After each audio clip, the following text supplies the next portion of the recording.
bisa dicek. Kalau udah ada IMS-nya, jangan khawatir, berarti dia merupakan versi lama dan biasanya berada pada menu option. Di dalam option itu nanti ada IMS, itu tinggal di ini aja, ya, nggak usah khawatir.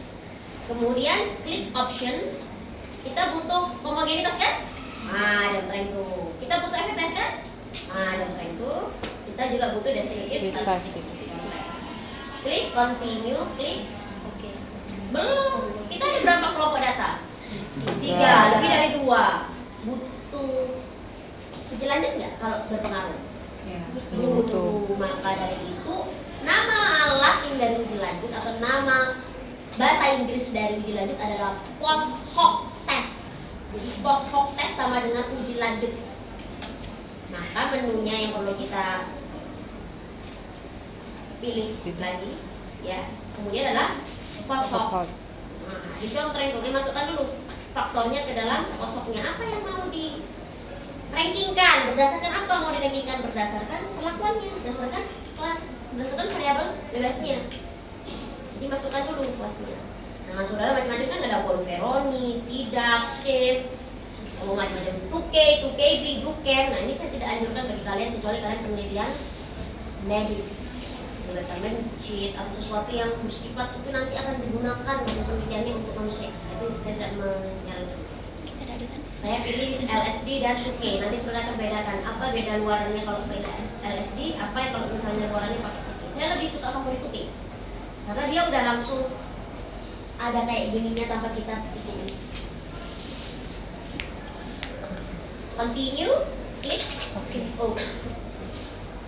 Di mana hasil tes asumsi homogenitasnya? Di Levin test. Klik.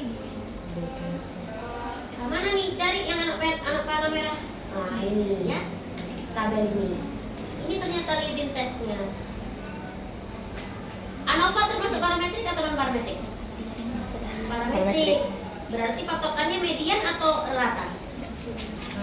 Rata. Rata nama lainnya adalah min. Mean tulisannya ya. Nah, berarti kita lihat baris pertama. Gimana hasilnya? Gimana asumsinya? Terpenuhi atau tidak? Kenapa? Apa yang lebih dari 0,5? Karena nilai signifikan dari Levin testnya lebih dari 0,05. Ya? Berarti bisa dong pakai uji hipotesis menggunakan one way ANOVA? Bisa. Dua-duanya asumsi yang perlu dites ternyata terpenuhi. Nah, sekarang one way ANOVA-nya dilihat dari mana? Hasil uji hipotesisnya lihat di tabel test of between subject effect. Kalau pakai menu yang pertama tadi yang ada ANOVA-nya di compare means, nanti ada menu ANOVA-nya. Itu yang diklik. Nah, ini ya. Ada tanda merahnya berarti nilai itu. Lihat di baris perlakuan atau baris variabel bebas, yaitu berarti lihat pada baris kelas. Betul sekali. Bagaimana hasilnya, berpengaruh atau tidak? Tidak.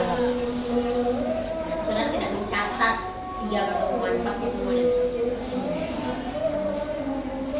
Something crucial tidak dicatat. Kalau masih mengatakan tidak berpengaruh. Berbeda atau berpengaruh? Berbeda tidak?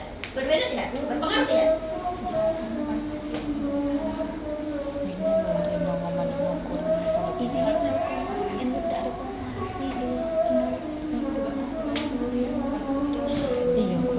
Itu nggak ada di buku, makanya saya sampaikan supaya saudara itu catat di awal-awal pertemuan.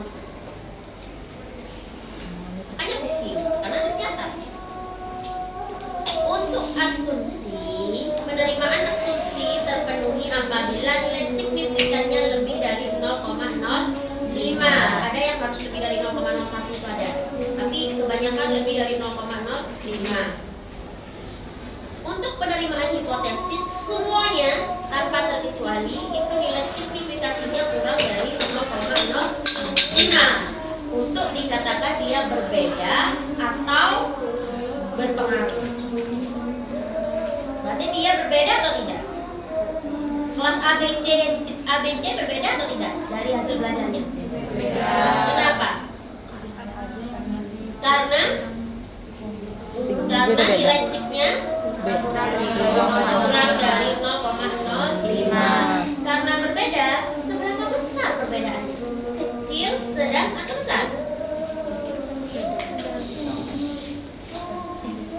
Yang tengah tuh sama. Iya, cek partial eta square. Kemarin udah dapet belum? Tabelnya.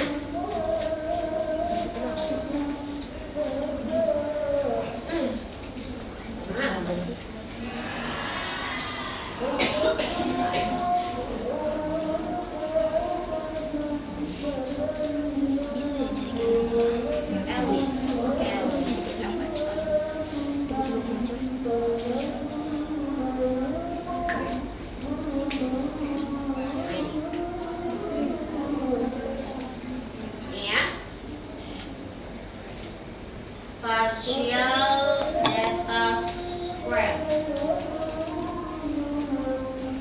Ya. Partial eta square ini lambangnya adalah eta square, bukan partial eta square. Partial eta square itu ada ininya. Ya. Ada dua lambang, baru di square, baru di kuadratkan. Tapi patokan besar kecilnya sama. Nominalnya ini sama. Ini cuma beda lambang aja. Sama-sama untuk ANOVA, ANCOVA, MANOVA, MENCOVA sama. Berapa tadi nilainya? 0,197. Besar, kecil, atau sedang pengaruhnya atau perbedaannya? Kenapa? Karena iya, karena lebih dari 0,1. Signifikasi besar pengaruhnya apabila minimal mencapai 0,14 nilai parsial eta square-nya, ya. Nah, itu dah. Karena berpengaruh, pengaruhnya besar. Kita perlu tahu ranking 1, ranking 2, ranking 3-nya ke mana, ya. Sehingga kita perlu uji lanjut. Uji lanjutnya di bawahnya.